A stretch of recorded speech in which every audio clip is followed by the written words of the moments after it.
and I'm with the Domestic Abuse Resistance Team, or DART, of Lincoln Parish and North Louisiana. Right. So what brings you all to the Capitol today? We're here at the Capitol to appeal to our legislators and to the governor to put the money back into the budget that was taken out mid-year and is in the proposed budget, because that is going to absolutely close down many of the programs you see reflected today at the Capitol.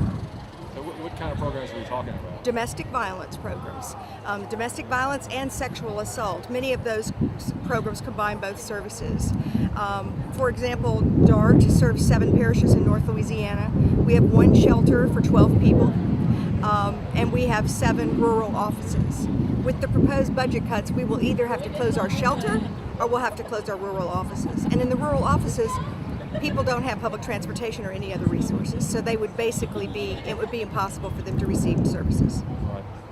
Now, how many people do you serve a year, would you say? DART served 771 people last year. 412 children, 369 women, and the rest men. And when people go to your shelter, how long is their average stay? They are authorized to stay 45 days, and then we have to find a placement for them, which is not always easy.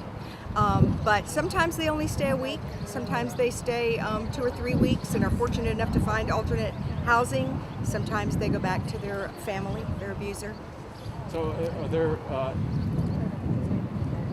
there a particular class of people? I mean, are they rich, are they poor, are they... Absolutely not. Domestic violence is one of the most non-discriminatory crimes there is. It doesn't. It crosses all boundaries, all barriers.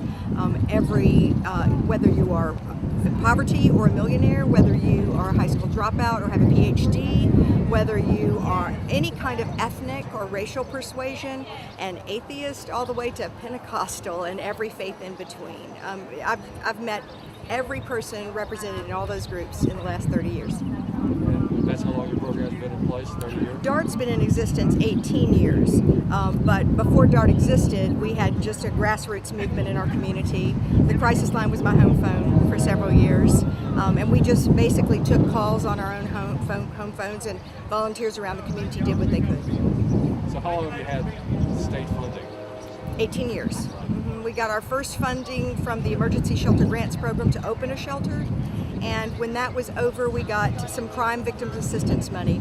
Our budget started with $20,000 to pay 1.5 employees, and that was 18 years ago. 1 full-time and 1 part-time for $20,000. It's a good deal. Right. But now we're up to 7 parishes, so we have a few more employees. And if you could tell the governor anything particular about this issue, what would you tell him? I would tell him, Governor Jindal, it can't be more cost efficient to put people in hotel rooms and pay for their meals and offer them any security whatsoever than it is to put them together in a safe and confidential location.